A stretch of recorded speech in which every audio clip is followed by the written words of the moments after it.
Hello, I'm with Hannah and we're working on this amazing train car animation. Actually, Hannah, you made a animation on it, right?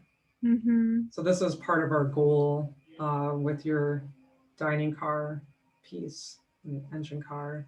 These are coming along great. So here's your environment thumbnails. And we're just going to work on a little bit of illusion of space so that we can see that, oops, car in front. And that's what I'm going to do over here. So I've just made a selection and I'm going to run a curve and I'm going to try to push this over by, I think, making it darker. See, like even just by Okay, pushing yeah. that. Um, so, so that made everything dark and it just went too far. So now I'm gonna try to allow for a little bit more grace in it. Because we want to see some of your painting, right? I don't want to lose all of that painting, but I do Mm-hmm. want it to be kind of intense like that. And maybe we need to just allow ourselves to lose some of that detail. You must have like another layer, huh, Hannah, I above do, it, and maybe that has those. I should probably just Um, group those all together. but see, I think we probably want to just allow it to be dark up there with maybe a little detail that will jump over top of it. But Mm-hmm. I like where we're headed with that. So I'm going to keep that. I'm going to move this zoom thing out of the way in a second. Arrow that over. So the same thing here. Now, you probably have a layer, I thought, that might be the train car because we don't want it to be the outside. So where is that at? How can I find that from you, Hannah? Is it Um, right here? Would that give me that selection? I think so. yeah. So Command D, and if I hit Command click on it, yay. Okay, and then I'm going to hit L for lasso, and I'm going to hold down Option. That will give me the opposite of that. So I just subtracted. Command H to hide my dancing ants. If you do that for the first time and it says hide layers or hide Photoshop, choose hide layers. And then I'm going to take that back up to here. And I might even explore just adding it to this. So I will, but we might want it to be different, two different ways to do it. Doesn't really matter. Oh, Susan, where are we going? Let's just try a new curve like this. That separates it and makes it different. But essentially, it's kind of the same curve that I'm looking for here. We want this so dark that it feels like a different space on the inside. Yeah. Oh, Hannah, it's lovely. And that kind of makes it creepy too, I feel Yeah. like. So history before and after. And so my goal is a little bit of space. And I think we need that in here. So so let me ask you this. This is like the shelf, and what is this, the back wall, and this is the front of the shelf. So this is coming out at us. Um,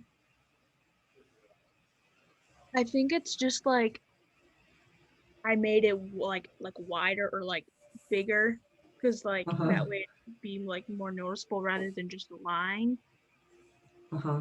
I'm gonna try to get that little beigey rectangle to be a little bit more darker. And try something like this. So Command H to hide it, but I'm just going to darken this by running.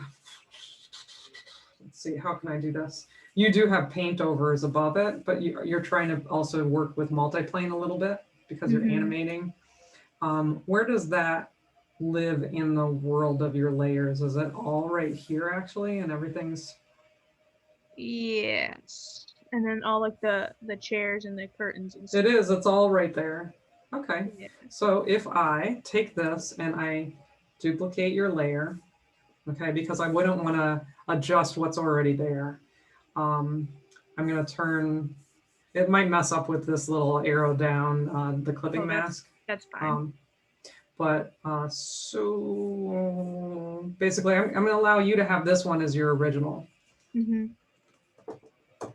Okay, and then this is mine. So I'm going to turn yours off and keep mine. And I think I have a selection if I remember Command H. Yeah. Okay, here we go.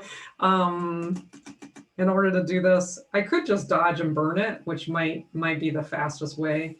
So I never remember which one is which. I think burn goes darker, and then up here, which is behind my zoom stuff, I gotta find it. So I'm gonna go to shadows and push it, and I'm gonna make it big. See? Oh, okay, yeah.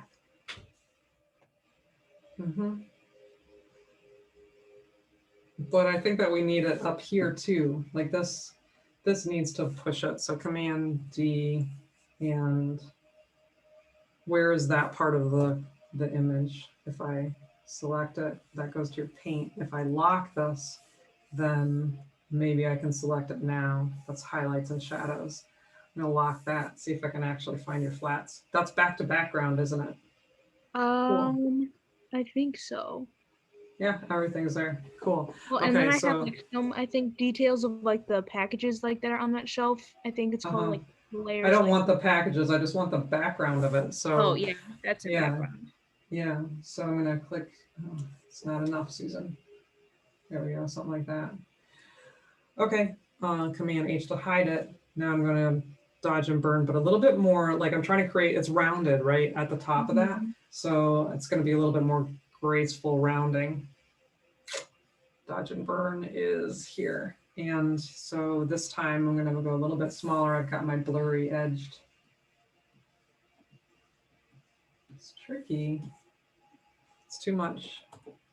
I think ultimately it's going to come down to getting a highlight up on top of this thing. So this is where we need to just kind of be able to paint over top of all this stuff. And it looks like you're running curves on this stuff, which is cool. But we're going to call it paint on car top. Is that what it's called? That's what I'll Yeah. call it. Yeah. So I want you to get in the habit of naming your layers as you go.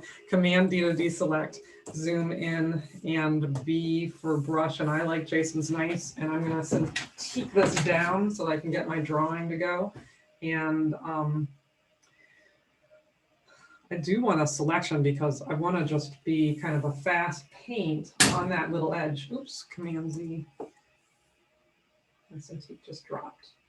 Okay, Command H to hide it, B for brush, but I want a color that's going to be like the outside, because this is the moon glow on the outside. I think we need some of that going on. Oh yeah. Smaller, Okay. 4 for 40% opacity. Oh, what happened to my selection? Oh, it's just selected weird. Okay. So remember that my stuff might be a little bit sketchy. We might need to make this more whitish. So I want this color, but I want to push it to a little bit more moonish, whitish. And I'm going too extreme, but I'm not going to do every little one of these, but I think we want to like do some of this. Now I'm going to come in with an eraser. So E for eraser. And I want one that's going to be, I'll just use that one. 3 for 30%. Push it, push it, push it. So I'm trying to get illusion of space. I'm not sure if we're quite there yet. Mm-hmm. But do you see kind of this idea of pushing it? Yes. Yeah. Okay. I think it's coming along really, really beautifully right now. Congrats on getting all your layers set up the way you need. Just start naming them. And Yep. I'll go do that. I'll save this, but I think that you can implement this on your own. And if you want this file, you can have it. Okay. I'll stop recording. So bye, everyone. Thanks, Hannah.